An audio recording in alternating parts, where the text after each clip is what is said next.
ఇక అక్కడున్న north east ice palace మాస్టర్‌కి మనోడైతే వచ్చేసి ఒక విచిత్రమైన మోన్స్టర్‌లా వాని కంటికి కనపడతాడు. ఇక అప్పుడు ఆ సిక్స్ బ్లేడ్ మాస్టర్‌కి సంబంధించిన వాడు వెళ్లి వెంటనే వాడిని చంపేయండి అని చెప్పేసి వాడు సైన్యంతో అంటారు. వాళ్ళు అదే విధంగా చాలా ఫాస్ట్‌గా మనోడిపై అయితే విపరీతంగా వచ్చి అటాక్ చేస్తూ ఉంటారు. కానీ మనోడు ఒక చిన్న స్క్రాచ్ కూడా ఏమాత్రం పడదు.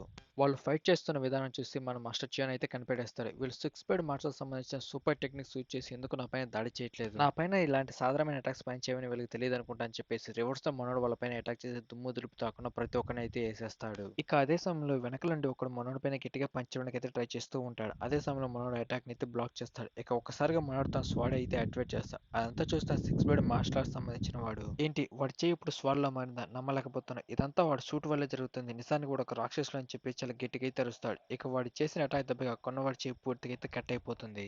ఇక చాలా ఫాస్ట్‌గా మన మాస్టర్ చీన్ అక్కడున్న ప్రతి ఒక్కరిపై అయితే అటాక్ చేసి వాళ్ళ మాస్క్ అయితే బ్రేక్ చేస్తూ ఉంటాడు. నాతో వాడు చెప్పాడు వాడు కాపాడిన వ్యక్తి కూడా సిల్వర్ మాస్క్ అయితే వేసుకున్నాడని. అలాంటి వ్యక్తి ఇందులో వీళ్ళలో ఉన్నాడా అని చెప్పేసి మనోడు వాళ్ళ మాస్క్ ని బ్రేక్ చేస్తూ అయితే వాళ్ళ మాజీ డెమోనికల్ నాయకుడి కోసం అయితే వెతుకుతూ ఉంటాడు. ఇక అదే సమయంలో సిక్స్ బ్లేడ్ మార్షల్ సంబంధించి వాడు అసలు ఏం చేస్తారో దిక్కులు చూస్తారో వెంటనే వాడిపైన దాడి చేయండి అని చెప్పేసి వాడు సైన్యంతో అంటాడు. ఇక అదే విధంగా వాళ్ళు చాలా ఫాస్ట్‌గా మనోడి పైన దాడి చేయడానికి అయితే వస్తూ ఉంటారు. కానీ మన మాస్టర్ చైన్ అయితే వచ్చేసి చూస్తూ ఉంటే ఇక్కడ ప్రతి ఒక్కడు విచిత్రమైన మాస్క్ అయితే వేసుకుంటారు. ఇందులో అతను ఎవరని కనిపెట్టాలి. అతని మొహం కూడా నాకు ఏమాత్రం తెలియదు కదా అని చెప్పేసి ఇందులో నానో మిషన్ ఏమైనా నాకు సాయం చేస్తుందా అని చెప్పేసి నానో మిషన్‌తో అయితే అంటాడు. నేను వీలైతే నీకు వాళ్ళ మాస్క్ అనేది స్కాన్ చేసి వాళ్ళ విషయాలు నాకు కొంచెం వివరించగలవా అని చెప్పేసి మా నానో మిషన్ అయితే అడుగుతాడు. అదే సమయంలో వాళ్ళు అటాక్ చేస్తే మనోడు తప్పించుకుంటాడు. నాకు నిజానికి అతను ఎలా ఉంటాడో కూడా తెలీదు. డేటాబేస్‌లో కూడా అతని గురించి ఎటువంటి విషయాలు లేవు కదా అని చెప్పేసి ఆలోచిస్తాడు. సరే ఏదైతే అయింది అదంతా తర్వాత చూసుకుందాం అని చెప్పేసి మనోడు వాళ్ళతో ఫైట్ చేయడానికైతే ఫుల్ ఫ్లెడ్జ్డ్‌గా సిద్ధమవుతాడు. ఇక వాళ్ళందరూ వాళ్ళ ఆయుధాలు తీసుకొని మనోడిపై అటాక్ చేయడానికి సిద్ధమవుతాడు. చాలా ఫాస్ట్‌గా మనోడి వైపు తన కూనాయిసాన్ని అయితే విసిరేస్తాడు.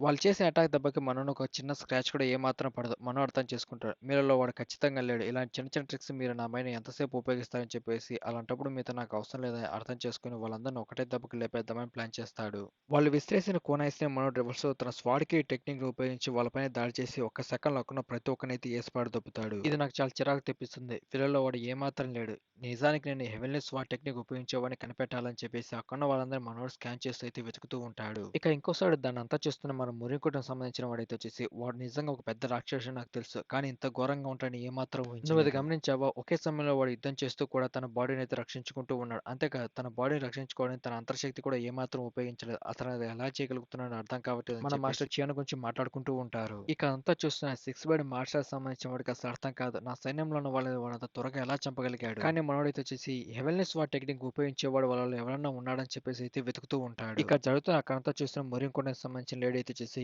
ఇందులో డెమోనికల్ నాయకుడు అయితే ఇన్వాల్వ్ అయ్యాడు కాబట్టి ఇందులో మనం ఇన్వాల్వ్ అవ్వాల్సిన అవసరం లేదు. వాళ్ళ సంగతి డెమోనికల్ నాయకుడు అయితే చూసుకుంటాడు. కాబట్టి మనం వెనక్కి తగ్గెక్కించి వెళ్దాం పదా అని చెప్పేసి ఇక దాన్ని గమనించిన నార్త్ ఐస్ ప్యాక్ సంబంధించిన వాళ్ళు కూడా అయితే వచ్చేసి మేము కూడా మీతో పాటు వస్తాం. మేము కూడా ఇందులో జోక్యం చేసుకోవాలనుకోవటం లేదని చెప్పేసి వాళ్ళు కూడా నిరాశగా అక్కడి నుంచి అయితే వెళ్ళిపోతూ ఉంటారు. ఇక కట్ చేస్తే వాళ్ళు ఎదురుగా మన గ్రేట్ గార్డ్ అయితే వచ్చేసి నిలబడుకుని ఉంటాడు. వాళ్ళకి అసలు అర్థం కాదు. ఇంతకు మీరు ఇక్కడ ఎందుకు మమ్మల్ని ఆపడానికి ప్రయత్నిస్తున్నారు? ద డార్క్ కింగ్ ఇంతకు మీరు ఇక్కడ ఏం చేస్తున్నారు? అయినా కానీ ప్లస్ మీరు ఎందుకు ఆపాలని ప్రయత్నిస్తున్నారు? ఇక అప్పుడే మన మాస్టర్ చియోన్ అయితే వచ్చేసి మన గ్రేట్ గార్డియన్ తో మాట్లాడుతూ గ్రేట్ గార్డియన్ వాళ్ళు నాదైన దాన్ని దొంగిలించడానికి అయితే వచ్చారు. వాళ్ళు చాలా దురాశగా ఉన్నారు.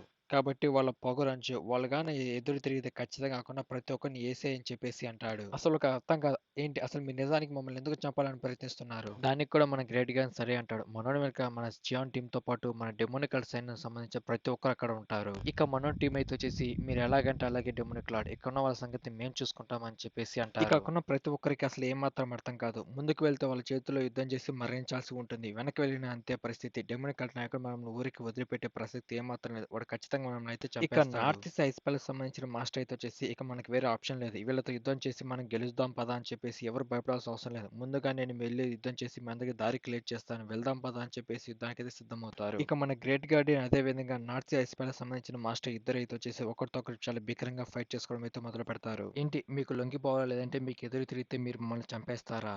మీరు మమ్మల్ని చాలా తక్కువ అంచనా అయితే వేశారు. మేమేంటో నిరూపించుకోవాల్సిన సమయం అని చెప్పేసి వాడు మనతో భీకరంగా ఫైట్ చేయడానికైతే ఇక సిద్ధమవుతాడు. నార్త్ ఐస్ ప్యాలెస్ సంబంధించిన సైనికుడు అయితే యుద్ధంలోకి దిగుతుంది. మా మాస్టర్ చాలా బలంగా ఉంటారు కాబట్టి యుద్ధం మా వైపే ఉండే కొంచెం అవకాశం అయితే ఉంటుంది. ఆ డెమోనికల్ నాయకుడితో యుద్ధం చేయనంత వరకు. ఇక ఇంకో సైడ్ వాళ్ళతో ఫైట్ చేయడానికి మన డెమోనికల్ సైనికుడు అయితే సిద్ధమవుతుంది. ఇక అంతా చూస్తున్న మొరింకోటకి సంబంధించిన వాడైతే వచ్చేసి ఏంటి ఇంత చిన్న ప్రదేశంలో వీళ్ళు ఇంత భీకరంగా అయితే యుద్ధం చేస్తున్నారు. నేను ఏమాత్రం వాళ్ళకి లొంగిపోవాలని అనుకోవడం లేదు. ఒకవేళ గనక అలాగే జరిగితే వాళ్ళతో చాలా భీకరంగా యుద్ధం చేసి లొంగిపోతాను. అంతేకాని ఇక్కడ చేతులు కట్టుకొని ఏమాత్రం మాత్రం కూర్చోను. ఆల్రెడీ డార్క్ కింగ్‌తో నార్త్ సీ ఐస్‌పైకి సంబంధించిన మాస్టర్ తలపడుతున్నాడు కాబట్టి ఇక్కడున్న వాళ్ళని ఎవరినైనా సరే ఎంచుకొని వాళ్ళతో యుద్ధం చేసి వాళ్ళని చాలా ఫాస్ట్‌గా ఓడించి ఇక్కడి నుంచి ఎస్కేప్ అవ్వాలని చెప్పేసి వాడు ఆలోచిస్తాడు. ఇక ఇంకో సైడ్ వాడితో ఫైట్ చేయడానికి మన హ్యూ బాంగ్ అదేవిధంగా మన గోహాన్ అయితే వచ్చేసి వాడితో ఫైట్ చేయడానికి చాలా ఎక్సైట్ అవుతూ ఉంటారు. రా నేను నీకోసమే ఎదురు చూస్తున్నామని. ఇకప్పుడే చాలా ఫాస్ట్‌గా మన మోన్ గాడు అయితే వచ్చేసి సరే మీరు పక్కకు తప్పుకోండి వాళ్ళ సంగతి నేను చూసుకుంటా అని చెప్పేసి మనోడు చాలా ఫాస్ట్‌గా వెళ్లి తన పైన అయితే అటాక్ చేస్తాడు. కానీ వాడు తన స్వాడ్ అడ్డం పెట్టుకొని అటాక్‌ని అయితే బ్లాక్ చేస్తాడు. ఇది చాలా సరదాగా యుద్ధం ఉండబోతుంది. చేయడానికి స్వయంగా మోంగ్‌మూ ఇక్కడికొచ్చాడని ఏమాత్రం ఊహించలేదు. డ్రీమ్ స్వార్డ్స్‌మ్యాన్ మోంగ్‌మూ నిజంగా నువ్వు నాతో తలపడాలనుకుంటున్నావా? ఇక ఇక్కడితో ఈ చాప్టర్ అయితే కంప్లీట్ అయిపోయింది గైస్. ఈ వీడియో మీకు నచ్చింటే లైక్ చేసి కొద్దిగా ఛానల్ సబ్స్క్రైబ్ చేసి కొద్దిగా ఛానల్ సపోర్ట్ చేయండి.